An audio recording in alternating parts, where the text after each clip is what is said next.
It's the Kyle Hyman Show on Redeemer Radio. This is Kyle Hyman, and joining us back on the show to talk about science and faith and his book, In the Beginning, A Catholic Scientist Explains How God Made Earth Our Home, is Dr. Gerard Verschuuren. Thanks for being here, Doctor. It's my pleasure. Thank you for having me on your show. Oh, it's my pleasure. What do we know from a scientific perspective about when and how the universe began? We have all kind of dating techniques in science, and it tells us that the Big Bang, which almost everyone assumes is the beginning of our universe, was almost 14 billion years ago. That is an enormous time frame. We can hardly imagine that. And planet Earth started some 4.5 billion years ago. So it was almost 10 billion years before the planet Earth came along. And that's amazing. I always say, I compare it with the scale of a day. So if the Big Bang was at midnight, then the origin of planet Earth would have been at 4 o'clock in the afternoon. Okay. So that is an enormous time frame. And then what time is it now? And now it's the next midnight. Okay. 12 o'clock at the end of the day. Okay. And by the way, humanity came along at 11:59 p.m. So that's just before the end of the day. Anyway, that gives some people an idea how huge these periods are. It's enormous. Yeah, so that whole concept of the Big Bang and evolution and everything like that, does that contradict a Christian view of history? It depends how you read the Christian history. Most Protestant Christians, they go by almost a literal reading of the first chapter of the book of Genesis with the 7-day creation. The Catholic Church doesn't follow that timeline. They say that the first chapter of Genesis has a completely different purpose why that story is told. It's trying to tell us that the Jews at that time, surrounded by all pagans around them in Egypt, in the Roman Empire, etc., they were just saying it's all the creation of God. There is only one God. And don't call the moon a goddess, or don't call certain animals goddesses. So it's basically a monotheistic story. So there is no time frame in the Bible. The Bible is not a science book. It's not a history book. So the Catholics have been saying that for a long time. For instance, St. Augustine, to name someone very long ago, he said very clearly, if don't tell nonsense to other believers, for they will not believe anything else you say. And he considers that nonsense to say that, for instance, that the plants were created before there was light. That's very hard, for plants depend on light. So there are many inconsistencies in the Bible if you read it with scientific eyes. But we are reading things now with scientific eyes. That doesn't mean that creation is gone. Not at all. Creation is not the opposite of evolution and the Big Bang, but creation makes sure that the Big Bang can exist, that evolution can exist. The Big Bang is God's way of making a universe, and evolution is God's way of making new life. And he uses laws of nature. They come from science, of course. But what science often ignore is the question, where do those laws come from? I would say a law requires a lawgiver, and the lawgiver is God. So, for instance, the infamous or famous, whatever you like to say, Stephen Hawking, he said at one point, we don't need a creator anymore, for the beginning of the universe was explained by the law of gravity. I know the law of gravity plays an important role in science. But where does the law of nature come from? The law of gravity. So if you ignore that question, then you are proclaiming nonsense. And I think Hawking was proclaiming nonsense. Sorry to say that. But anyway, I had to say that, get that off my chest. Why do you think there is the struggle with a lot of scientists who would describe themselves as atheists or agnostics? Why is there the struggle between them making that connection between science and faith and belief in God? I can't look into their heart, but I think they start already with the idea that there is no God. And unfortunately, or fortunately, it depends on how you look at it, science can never prove there is a God. Right. But neither can it prove that there is no God. Both are impossible. It's trying to prove a general negative, as Chesterton always used to say. You cannot prove that there are no black swans on Earth. You have to keep searching and searching and searching, and maybe you will find one. Uh-huh. But you cannot prove that all swans are white, for you haven't studied enough yet. Right. So I think that many of them, they have just blocked their view for anything beyond the horizon of science. They don't ask philosophical questions. And a very simple philosophical question is, why is there something rather than nothing? That's an old one.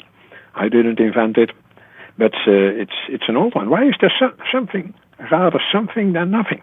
And by nothing, I don't mean that there is no God, but if there is something, it has to come from somewhere. And that's what the creation story says. It is not about the beginning of the universe, that is the Big Bang, but it is where does the universe itself come from? From God. God is the maker of heaven and earth. And we find that in the first chapter of the book of Genesis, and it makes it very clear that without God, there would be nothing.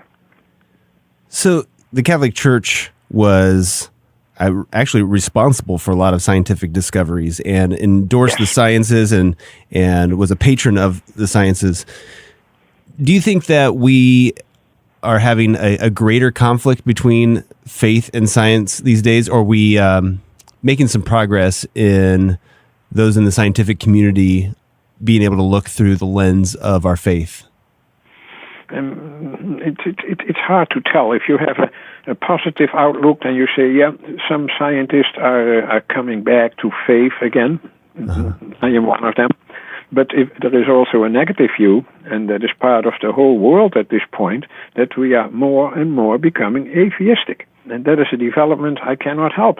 As Thomas Aquinas used to say, there is more than knowing things. There always has to be a will to know. And if you are not willing to accept the world the way it looks through the eyes of God, or with God in it, that's something that's hard to overcome. So that's one of the reasons why I write a book like In the Beginning, to show to scientists that if you think a little deeper than they usually do, you will come across God. There is no way you can avoid him. He is right there. But you have to open your eyes for it. Yeah. That is not a scientific issue, but still it is an issue for all of humanity. Chapter 8 is called Were We Meant to Be Here? So is there an argument within the scientific community against the fact that Earth is perfect for humans, and that seems to that the Earth was created for humans and created for us? Is there an argument against that? If you close your eyes for the existence of God, then scientists have only one solution left, which they consider a scientific solution. They use the statistical law of large numbers. If you have huge numbers, infinite numbers, then there will always be one that is the right one. But that is a matter of looking at everything as a cosmic accident in this universe. It's billions of years of random events. They think that random is a scientific concept, and it is in a way. You can statistically test it, and God is not a scientific concept. That is for sure. He's far above science. He's the maker of science. He allows science. So they come up with these cosmic things, and they say everything is a matter of random events. And that is hard to fight, of course.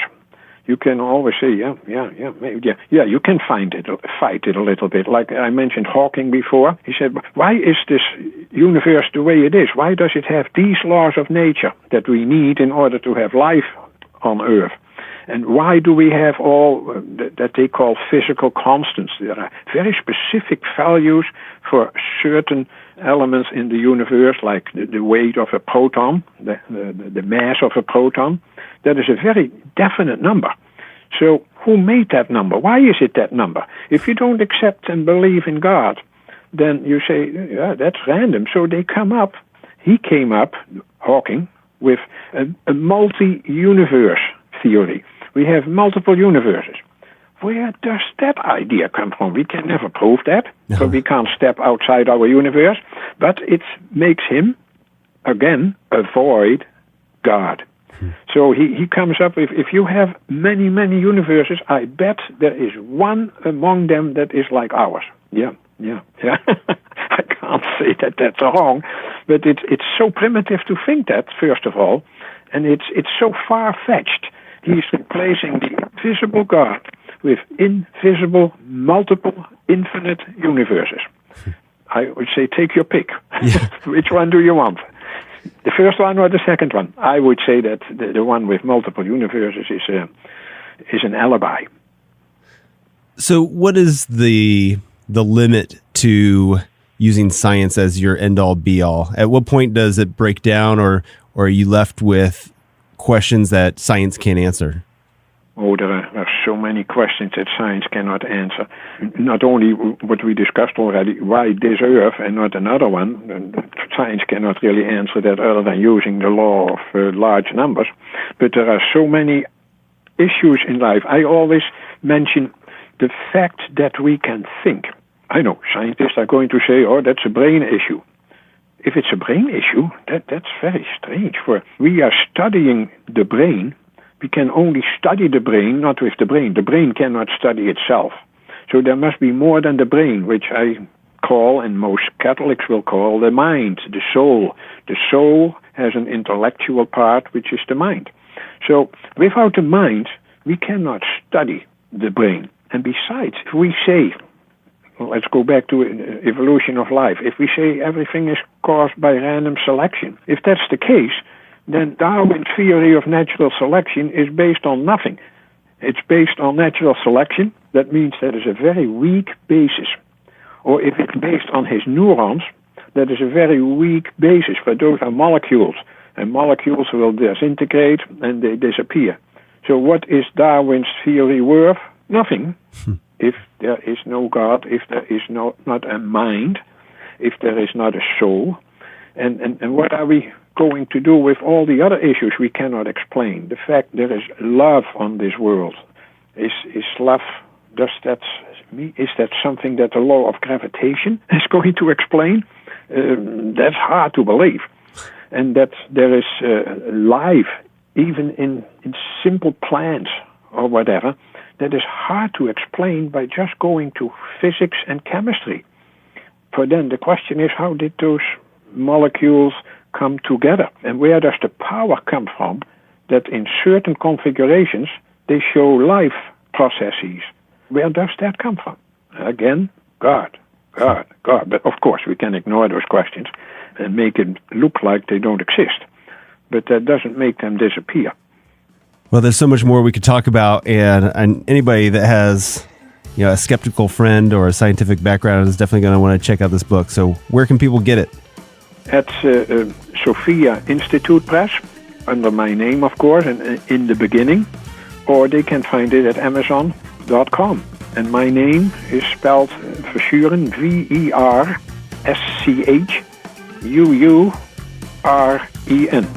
I didn't come up with that awful name. My parents did. But I can't help it. Very good. Well, again, the book is called In the Beginning, A Catholic Scientist Explains How God Made Earth Our Home. I'll have links to this as well in the show notes so people can find that. Thank you so much, Dr. Verschuuren, for joining us, for sharing a little bit about this book with us. Appreciate it. Thank you so much, Kyle, for having me on your show.